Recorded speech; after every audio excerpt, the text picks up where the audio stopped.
नमस्कार, हमारे साथ हैं भाजपा के वरिष्ठ नेता कैलाश यादव जी, जो कि आप जानते हैं वो समय समय पर बहुत समाज सेवा करते रहते हैं। सर, अभी दिल्ली में बाढ़ आ चुकी है और दिल्ली और बरसात के मौसम में पूरी दिल्ली में जल भराव हो जाता है। बाढ़ को छोड़िए, बाढ़ से पहले भी थोड़ी सी बारिश होने के बाद भी दिल्ली भाजपा सरकार पर आरोप लगाया जा रहा है कि इससे तो केजरीवाल सरकार ही अच्छी थी, क्योंकि कोई भी व्यवस्था पानी की नहीं कर पा रही है भाजपा। हाँ, देखिए बिल्कुल ये गलत है कि भारतीय जनता पार्टी कुछ नहीं कर पा रही है। आप ये देखिए कि लगातार पूरे देश में और लगातार पहाड़ों पर जो बारिश हो रही है, बादल फट रहे हैं और इतना पानी आ रहा है कि अत्यधिक पानी आने के कारण जो है यमुना का जो जल स्तर है वो 207 से भी ऊपर चला गया। उसके बावजूद भी आप देखो कि इस बार जो व्यवस्था की, उस व्यवस्था के कारण ही जो रिंग रोड है वहाँ तक पानी नहीं पहुँचा, जो अपना आईएसबीटी है वहाँ पानी नहीं पहुँचा, यमुना के निचले इलाकों तक ही पानी सीमित रह गया, क्योंकि दिल्ली सरकार ने पहले से सारी तैयारियां कर रखी थी। जो पानी का भराव कई मीडिया चैनल्स ने दिखाया है रोड पे, वो इस कारण हुआ क्योंकि जो यमुना से जुड़े हुए नाले थे उन नालों को बंद कर दिया गया था, क्योंकि जो पानी आता था बारिश का वो यमुना में चला जाता था नालों के थ्रू। तो जो नाले थे वो बंद कर दिए थे, इसलिए कि जो रिवर्स पानी का फ्लो ना, यमुना का पानी रिवर्स होकर के रोडों पे ना आ जाए नालों के थ्रू, तो वो बंद कर दिए थे, इसलिए वो पानी का भराव हो गया। और आपने देखा कि हमारे दिल्ली के मंत्री जी भी आए और उन्होंने, प्रवेश वर्मा जी, उन्होंने भी बाकायदा रोड पे खड़े होकर सब कुछ दिखाया कि कैसे नाले बंद कर दिए गए और बारिश का जो पानी भर गया था उसको पंप के द्वारा निकलवाया गया। तो दिल्ली पूरी तरीके से सेफ रही। अब तो यमुना का जल स्तर उतरना शुरू हो गया और दिल्ली में बाढ़ जैसी स्थिति नहीं बन पाई। पिछली बार तो आपने देखा था पूरा पानी भर गया था, आईएसबीटी में पूरा भर गया था, जाके रोड पर इतना इतना पानी था। तो दिल्ली सरकार ने बहुत अच्छा काम किया है, मुख्यमंत्री जी ने चिंता की है, हमारे सभी सांसदों ने चिंता की है और जो है इस बार बिल्कुल बाढ़ को जो है आगे नहीं आने दिया।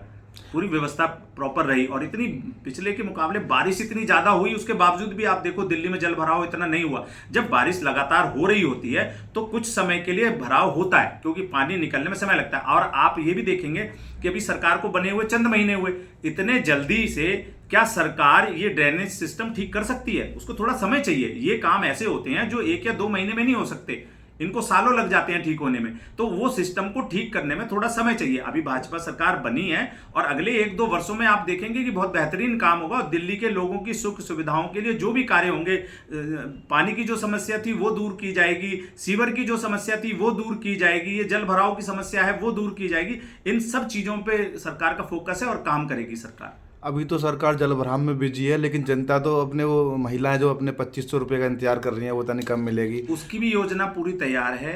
जैसा पहले भी मैंने बताया कि केंद्र सरकार के द्वारा उसका फंड भी जो दिल्ली सरकार को कर दिया गया है और बहुत जल्दी ही जो जिन बहनों को ये राशि मिलनी चाहिए, ज़्यादा से ज़्यादा दिल्ली की महिलाओं को ये राशि मिले, ऐसी व्यवस्था की जा रही है और बहुत जल्दी ये योजना जो है लॉन्च होगी और वो माताओं बहनों को मिलेगा पैसा। सर, दिल्ली में कुछ एरिया ऐसे हैं जहाँ पर, जैसे गाजीपुर एरिया है, गाजीपुर डेयरी फार्म एरिया है, थोड़ी सी बारिश होने के बाद भी वहाँ पानी भरा रहता है, बरसात हो या ना हो फिर भी सड़क पर पानी भरा रहता है। ऐसा तो नहीं कि वहाँ आम आदमी पार्टी का विधायक है इसलिए विकास नहीं हो रहा है? नहीं, देखिए ऐसा नहीं है। जैसा मैंने बताया कि पिछले 15 साल कांग्रेस सरकार ने राज किया, 10-11 साल आम आदमी पार्टी ने राज किया। तो क्या आप कभी इन सरकारों से पूछेंगे कि इतने वर्षों से इन्होंने दिल्ली में ये जल भराव की जो समस्या होती है उसके लिए कार्य क्यों नहीं किया? भाई ये सरकारें जिम्मेदार है ना। अगर ये पहले से ये कार्य करती तो ड्रेनेज सिस्टम ठीक होता तो शायद जल भराव नहीं होता, लेकिन इन्होंने काम नहीं किया, इस कारण तो ये दिक्कत है। अब भाजपा सरकार आई है, अभी 3 महीने हुए हैं सरकार को, अभी धीरे धीरे आप देखेंगे कि व्यवस्था में सुधार होगा। जहां जहां पर भी ऐसी दिक्कतें हैं उनको दूर किया जाएगा, देख रहे हैं, मार्क कर रहे हैं और इस व्यवस्था को जल्दी से जल्दी ठीक करेंगे। ये ऐसे काम है जिनको होने में थोड़ा समय लगता है। सर, पंजाब में बाढ़ आ चुकी है, सबको पता है, लेकिन केंद्र सरकार पर आरोप लगाया जा रहा है कि केंद्र सरकार बिल्कुल भी मदद नहीं कर रही है वहाँ पर, और मुस्लिम लोग जा जा करके उनको खाना दाना पहुँचा रहे हैं। नहीं, ये बिल्कुल गलत है। हमारे देखिए, हमारे भाजपा के वहाँ के कार्यकर्ता, हमारे भाजपा के वहाँ के नेता लगातार सेवा में लगे हुए हैं, राशन पहुँचाया जा रहा है, लोगों को खाने की व्यवस्थाएं कराई जा रही हैं। उसके अलावा आप देखिए कि हमारे शिवराज सिंह चौहान जो कि हमारे केंद्रीय मंत्री हैं, वो भी गए वहाँ पर और बाकायदा उन्होंने भी वहाँ पर लगातार जाके दौरा किया है जिन जिन क्षेत्रों में बाढ़ की स्थिति है। अभी मोदी जी भी, प्रधानमंत्री जी भी जा रहे हैं और केंद्र सरकार भी पूरी तैयारी कर रही है कि भाई जो भी मदद होगी वो वहाँ की गवर्नमेंट को दी जाएगी, लोगों को दी जाएगी, ताकि जितना नुकसान लोगों का हुआ है वो पूरा किया जा सके और वहाँ पे व्यवस्था को ठीक किया जा सके। सर बिहार में चुनाव आ रहे हैं, अभी क्या तैयारी है, क्या रणनीति है, और क्या लगता है कि इस बार क्या भाजपा और नीतीश जी वापसी कर पाएंगे या फिर इस बार तगड़मबाजी अलग हो जाएगी? बिल्कुल बिहार में जो है अच्छे बहुमत के साथ हम लोग दोबारा जीतने वाले हैं। देखिए लालू प्रसाद जी की सरकार इतने साल वहाँ पे रही है और वो जंगल राज जो है बिहार के लोगों ने देखा है। अब बिहार तरक्की की राह पे है, सड़कों का निर्माण, हाईवे का निर्माण, एयरपोर्ट का निर्माण, और बिहार जो है तरक्की की तरफ चल रहा है, कई उद्योग लगाए जा रहे हैं। तो अब ऐसी स्थिति में बिहार के लोग ज़रूर चाहेंगे कि ये काम करने वाली सरकार लगातार बनी रहे, ताकि जो ये काम लगातार चल रहे हैं ये होते रहें। कई एम्स खोले गए हैं, सड़कों की स्थिति देखो वहाँ पे बहुत अच्छी है। तो बिहार में लगातार कार्य हो रहे हैं और शिक्षा के स्तर में भी सुधार हो रहा है। तो सरकार भारतीय जनता पार्टी और नीतीश कुमार जी की जेडीयू की सरकार ही वहाँ पे दोबारा बनेगी और अच्छे बहुमत से बनेगी। जनता पार्टी पे एक आरोप लगाया जाता है कि वो हिंदू मुस्लिम कर रही है, इस पर क्या कहेंगे आप? कहाँ हमेशा हिंदू करती मुस्लिम रहती है। भारतीय जनता पार्टी ने कभी हिंदू मुस्लिम नहीं किया। भारतीय जनता पार्टी शुरू से जो विचारधारा लेके चली है वही विचारधारा उसकी है। जो हिंदू मुस्लिम तो दूसरी पार्टियां करती हैं हमेशा, वही भाजपा पे इल्जाम लगाती हैं कि हिंदू पार्टी। आप मुझे एक बात बताइए ना, अगर राशन बांटा जा रहा है तो क्या खाली हिंदू को बांटा जा रहा है? अगर 80 करोड़ लोगों को राशन दिया जा रहा है तो 80 करोड़ लोगों में क्या मुस्लिम भाई नहीं है क्या? अगर कोई भी सरकारी मदद है, सड़क अगर बन रही है, हाईवे बन रहा है, टॉयलेट बन रहा है, अस्पताल बन रहा है, हर फैसिलिटी में मुसलमान भाई शामिल हैं, सबको बराबर का वो मिलता है। मकान अगर दिए गए तो मुसलमानों को भी दिए गए, तो कैसे कह सकते हो कि ऐसा है? ये सिर्फ राजनीतिक फायदे के लिए कुछ पार्टियां जो हैं वो राजनीतिक फायदे के लिए मुसलमानों को गुमराह करती हैं और वो इस प्रकार की स्थिति पैदा कर देती हैं कि लोगों के मन में, मुसलमानों के मन में भारतीय जनता पार्टी के लिए घृणा पैदा हो और वो उसको वोट ना दे के इनको वोट दें। तो उनको इस तरीके से बना रखा है, जबकि सबसे अधिक अगर काम किसी ने किया, आप अब्दुल कलाम आज़ाद को ले लीजिए, उनको राष्ट्रपति किसने बनाया था? भारतीय जनता पार्टी ने बनाया था। क्या हिंदुस्तान में किसी मुसलमान ने कोई मंदिर तोड़ने का वीडियो है?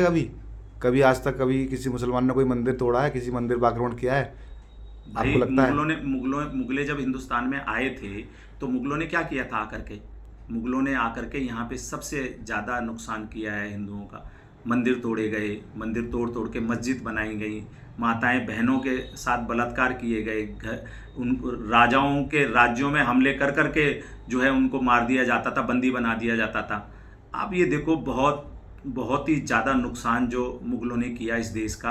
अगर आप उस इतिहास को पढ़ेंगे ना तो आपको पता चलेगा कि उसके मुकाबले तो कुछ नहीं है। और वो उन्होंने पूरे देश को लूटा है, पूरे देश को बर्बाद किया है, पूरे देश की हिंदू संस्कृति को बर्बाद किया है मुगलों ने। सर हमेशा कुछ भाजपा के लोग, नेताओं का कहना होता है कि मदरसों में ना आतंकवादी पैदा होते हैं, उनको तैयार किया जाता है। इस पर आप कुछ क्या कहेंगे? देखिए, मैं तो इसमें नहीं कह सकता क्योंकि मैंने तो ऐसा देखा नहीं कि मदरसों में ऐसा कुछ होता है। पर मैंने ये ज़रूर देखा है कि मदरसों के अंदर देशभक्ति तो नहीं सिखाई जाती, मदरसों के अंदर कट्टरता सिखाई जाती है। इस्लाम धर्म के प्रति जो है पिछले कुछ मीडिया रिपोर्ट्स में और कुछ ऐसे सोशल मीडिया के माध्यम से मैंने जो चीज़ देखी तो उसमें उनको क्या सिखाया जाता है कि हिंदू काफिर है, इस्लाम को मानो, इस्लाम से बढ़कर कुछ नहीं है। मतलब उनको वो शिक्षा नहीं दी जाती जो सबके साथ वाली शिक्षा है। मेरा मानना है कि हिंदुस्तान के अंदर देखिए, वो जो मुसलमान अलग देश चाहते थे वो पाकिस्तान लेकर के पाकिस्तान चले गए, जो हिंदुस्तान में रह गए वो हिंदुस्तानी हैं। उन्होंने अपने आप को हिंदुस्तानी माना ना, तभी हिंदुस्तान में रहे ना वो। तो जब वो हिंदुस्तान में रहे तो वो हिंदुस्तान का कानून, हिंदुस्तान का संविधान और हिंदुस्तान की हर चीज़ को मानेंगे ना। तो उनको ये चीज़ जो हिंदुओं के लिए, वो मुसलमानों के लिए, जितना वफादार हिंदू है देश के लिए उतना ही वफादार मुसलमान को होना चाहिए। पूरी हिंदुस्तान की जो संविधान के अनुरूप चीज़ें हैं उनको फॉलो करना चाहिए। जी सर, हिंदुस्तान में बेरोजगारी की दर बढ़ क्यों रही है? क्यों सरकार बिल्कुल नहीं बढ़ रही सर, बिल्कुल दर नहीं बढ़ रही है बेरोजगारी की, बल्कि गरीबी देश से धीरे धीरे कम हो रही है। ये कहना गलत है। मैं लगातार, देखिए, मैं लगभग 50 वर्ष का हो गया। 50 वर्ष में मैं पिछले 20-25 वर्षों से भारतीय जनता पार्टी में हूँ और कई स्टेटों में लगातार मेरा आना जाना हुआ है। मैंने जो इस समय देखा है कि इतना अच्छा विकास हो रहा है, जो जितने छोटे छोटे कस्बे होते थे, शहर होते थे, उन सब शहरों में जो है इतने अच्छे अच्छे उद्योग लग गए हैं, इतने अच्छे अच्छे शोरूम्स बन गए हैं, बच्चे जो है वहाँ पे जॉब कर रहे हैं, तो बहुत सारी नौकरियाँ पैदा हुई हैं, स्टेटस लोगों का बढ़ रहा है, गरीबी धीरे धीरे कम हो रही है देश से। और अगर मोदी सरकार इस प्रकार से ही लगातार कार्य करती रही, और मैं तो कह रहा हूँ कि अगर अगले 10 वर्षों तक इस स्पीड से हम कार्य करते रहे तो शायद 50% गरीबी खत्म हो जाएगी देश से। एक भाजपा पर बहुत बड़ा आरोप लगाया जा रहा है ये वोट चोर का, वोट चोरी करने का। कांग्रेस ने बहुत हल्ला बोल रखा है, इस पर आप क्या समझते हैं? झूठ बोलते हैं लोग। चोरी, जो चोरी करते हैं ना उनको ही चोर नज़र आते हैं। आप देखो, मैं आपको बताऊं कि अगर आप पीछे चले जाओ, 15-20 साल पहले चले जाओ, तो जब ये जो वोटिंग मशीन आई है, इससे चुनाव नहीं होता था, पर्चियों से चुनाव होता था, तो ज़्यादातर बॉक्स लूट लिए जाते थे। गांव के गांव में वोट डालने नहीं आते थे, वहीं पर ठप्पे लगा दिए जाते थे। बूथ कैप्चरिंग, छीना झपटी, बक्से चेंज होना, ये आम बात थी। बिहार में, यूपी में, पश्चिम बंगाल में, मध्य प्रदेश में, राजस्थान में, हरियाणा में, सब स्टेटों में जो है ये स्थिति होती थी कि जो है वोट ही नहीं गांव वाले डालने जाते थे। वहाँ जो पार्टी के दबंग लोग होते थे वही वोट पूरा डाल लेते थे, और इस प्रकार से पार्टियां जीत जाती थी। वो लोकतंत्र थोड़ी ना था। आज की डेट में देखो, लंबी लंबी कतारें लगती हैं, आज एक नॉर्मल से नॉर्मल इंसान भी जाकर के वोट डालता है।